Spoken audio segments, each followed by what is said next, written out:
Bonjour tout le monde, j'espère que vous allez bien. On va regarder un petit peu ce qui se passe sur les cryptos. Alors, pour tout dire, en réalité, il se passe pas grand chose. On range comme des fous. On va essayer de voir un petit peu ce qui est en train de se passer. C'est Crypto Trading Social Club et c'est parti.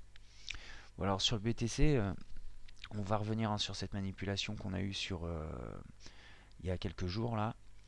Donc euh, là, tout simplement, l'USDT qui avait pris une claque magistrale, donc ça c'est l'USDT, qui avait pris une claque magistrale de 25%, un truc comme ça, au même moment où on a eu le pump sur le BTC.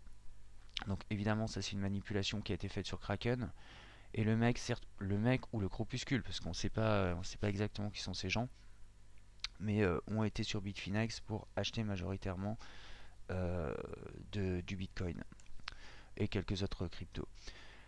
Alors, ce qui est marrant, c'est que voilà, là on était dans un range qui était déjà assez long et assez chiant à vivre, à vrai dire. Et on voit que cette impulsion, bah, pour l'instant, elle fonctionne pas, quoi. Je vous avais dit qu'on allait latéraliser, c'est exactement ce qu'on fait. Euh, Il y a plusieurs solutions maintenant, donc on va voir les prochains scénarios. On va rester quand même sur cette bougie de seconde, sur la bougie Tether USD, parce qu'évidemment, ça a monté énormément sur Bitfinex jusqu'à 7008, et on a encore l'arbitrage, ça fait quasiment 5 jours, l'arbitrage est toujours pas fait. On peut regarder sur les autres. Là, on voit que on n'est pas du tout dans le même panoramique, on va dire, on n'est pas du tout sur le même graphique. Donc évidemment, bah, tout ça, c'est pas très très bien. Je pense qu'ils vont se faire épingler hein, si ça continue comme ça, à faire des manips dans ce genre-là. À un moment, la Fed, etc., ils vont réagir, hein. On voit par exemple chez Bitstamp, ça a quasiment pas bougé. Cette petite mèche, elle a à peine fait 1007. Donc on a quand même un écart d'arbitrage de 1000 euros pendant plusieurs jours. Ensuite, ça s'est réduit à 400 euros, etc. Enfin, ça dépend les brokers. Mais ça, c'est problématique, hein, clairement. Donc, on va retourner sur Bitfinex. Euh, on voit que le marché n'a pas pris. Donc, en fait, si on oublie cette mèche-là, on voit que la clôture de la bougie, elle n'est pas fameuse non plus.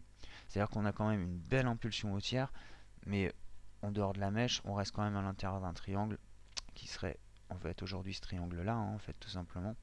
Si on évacue la mèche, on voit qu'on est tout le temps dans une tendance de range. Donc bah maintenant ce qu'on attend c'est une sortie. Alors il y a deux solutions. On va partir un petit peu avec du recul. C'est On va faire quatre scénarios là aujourd'hui.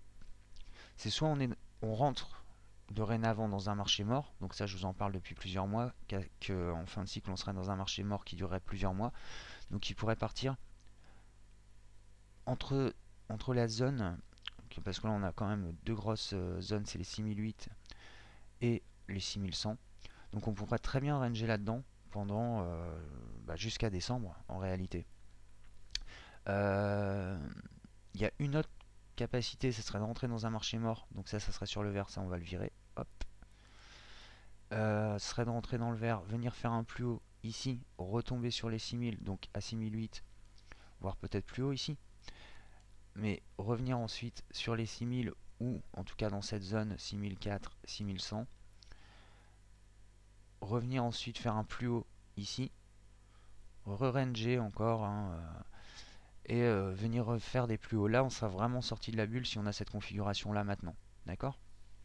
Et ça, attention, hein, ça va s'étaler sur des mois, hein. Si on est en marché mort, on va se faire chier, mais de manière radicale. Euh, Il y a le triangle qui sortirait par le haut. Donc, on serait dans ce triangle là. Donc là, on va prendre la mèche, on va prendre la bougie. On serait dans ce triangle là. Si on sort, bah, on a un axe d'achat et on peut aller chercher les 7007, revenir chercher les 7002 et ensuite potentiellement les 8005. Donc ça pour revenir sur ce point là, ce qui serait assez intéressant.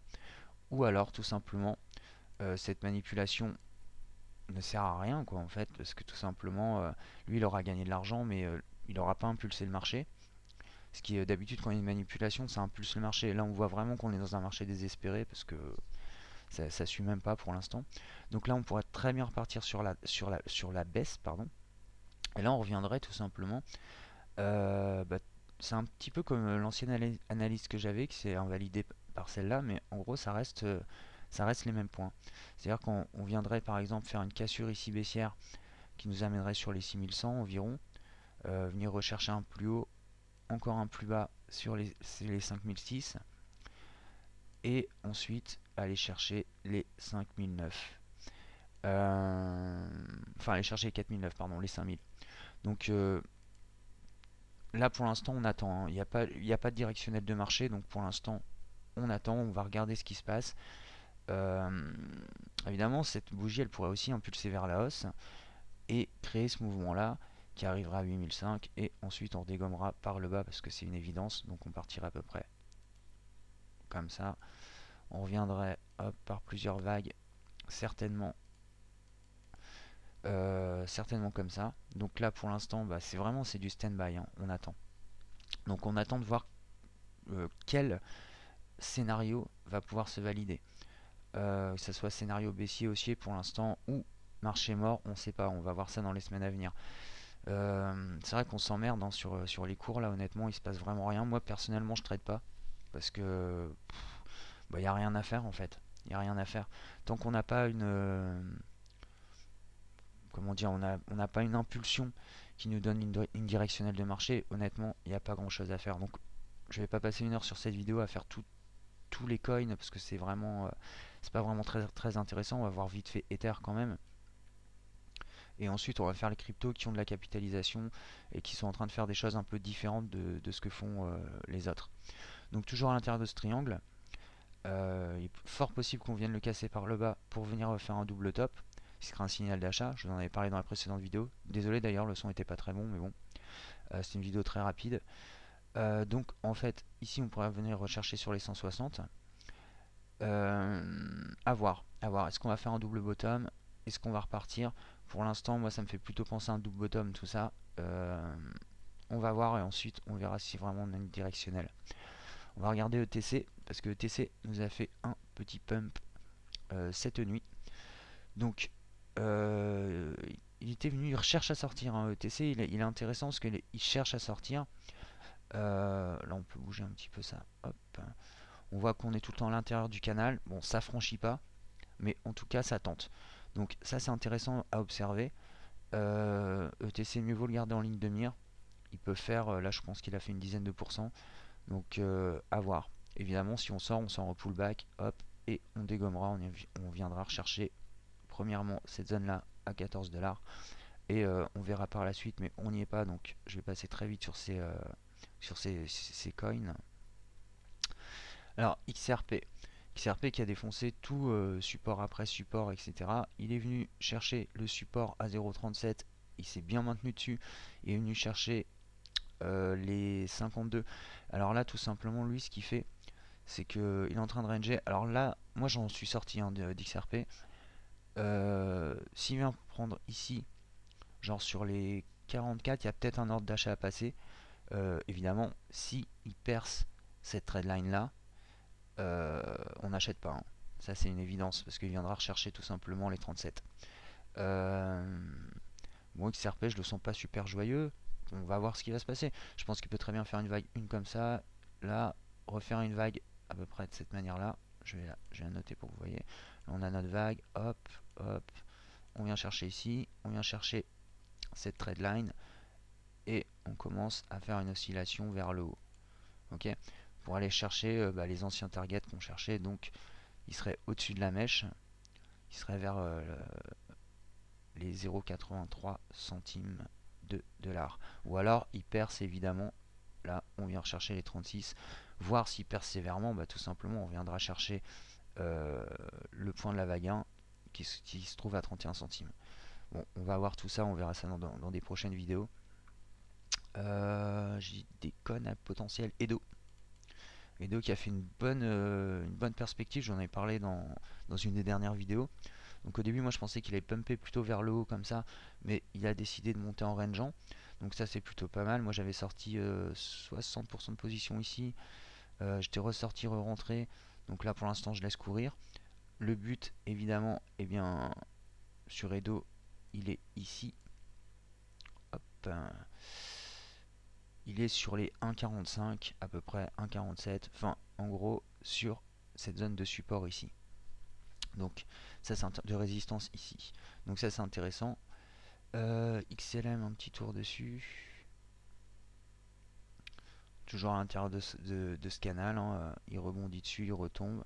Alors le canal c'est un peu modifié, il fait pas de plus haut, il peut aller venir chercher un plus haut quand même ici à 27. Là il est en train de faire un pullback sur le triangle, donc ça c'est quand même assez intéressant. Soit il réintègre direct et on va au 18 comme je vous avais dit, soit on va remonter, on va chercher à sortir de ce canal là. Donc allez-y doucement en ce moment parce que le marché il est pas à fond quoi, à part sur quelques coins, mais vraiment il est pas à fond. Allez, un petit tour sur ETP vite fait. Il n'y a pas beaucoup de news sur ETP. Il a tapé une fois, deux fois, trois fois. Il va, je pense, venir encore rechercher cette trendline. Donc sur les 3,02€. À voir, hein. Pour l'instant, on attend. Moi j'attends, je vois tout le temps une vague 4, j'attends tout le temps une vague 5. Et ensuite, on dégringolera tout ça. J'ai vu. Alors, BAT. Vous avez vu, BAT a fait un beau pump, hein. Donc on va le prendre sur Bitfinex. Donc ça c'est plutôt pas mal. Il est sorti de canal. Hop, il est en train de monter tout doucement. On va sur le haut de ce canal là. Donc on va aller chercher les 0,52% de Fibo. Donc à 34 centimes environ. Voir si le pump se continue. Alors évidemment, pour ceux qui sont pas dedans, moi je suis dedans, mais pour ceux qui sont pas dedans, venez chercher en sortie de canal. Maintenant il est trop tard pour trader, hein, je pense. Ça sert à rien, c'est dangereux. Vous allez sortir, enfin je sais pas si c'est très intéressant. Ça sera plus intéressant de se positionner en sortie de canal. Donc BAT pour l'instant, bah, il est à surveiller, hein, évidemment. Alors à noter que il a bien pris en BTC quand même, ce qui est assez étonnant, surtout dans le marché actuel. Et alors je cherche une dernière monnaie que je ne vois pas. Hop. Allez, on va faire un petit tour sur ADA. ADA pareil, hein, consolidation en triangle. On attend que ça sorte. Ça va sortir. Évidemment, ça va sortir fort. Bon, ça on peut le virer. Hop. Donc ce triangle là, quand il va être cassé, il va casser. On va même pas prendre la mèche. Voilà. Qui était dû à la manipulation de marché. Donc pas très cohérent, mais on voit qu'on est en fin de canal. Donc attention, soit on va sortir vers le haut ou vers le bas. Ça, on n'a aucun signal sur les indicateurs, hein, même sur le Bitcoin. Donc c'est pour ça que j'en parle pas là dans cette vidéo. J'en ferai une dans 2-3 jours quand ce sera un petit peu plus, il y aura un peu plus de signes.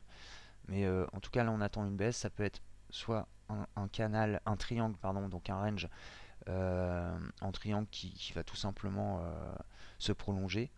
Tout va dépendre du Bitcoin. Si on est dans un marché mort, les alts, je pense aussi vont rentrer dans un marché mort, du moins pendant un temps, parce qu'après, évidemment, on va aller rechercher tous ces niveaux-là, hein, les niveaux médians, les niveaux où on a rebondi beaucoup.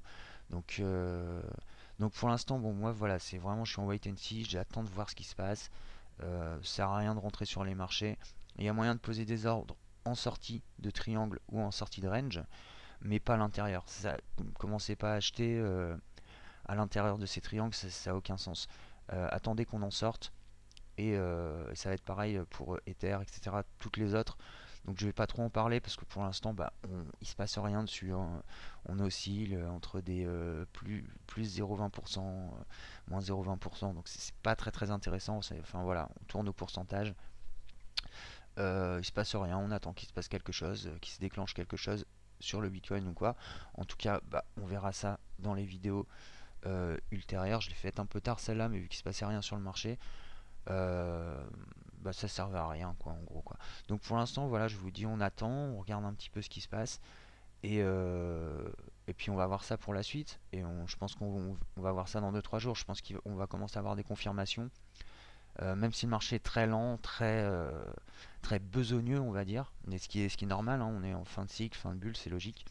Donc on va voir si on attaque un marché de mort sur le BTC ou si on peut espérer une tendance baissière ou une tendance haussière. Pour l'instant, honnêtement, c'est tellement neutre sur le BTC enfin voilà, il se passe absolument rien. Donc pour l'instant, moi, ce que je vois, c'est ces gros scénarios-là, et, et à partir de ce moment-là, eh bien, on verra ce qui se passera. dans ces conditions. Allez, je vous dis ciao tout le monde, tradez bien ou ne tradez pas du tout. Ciao les gars.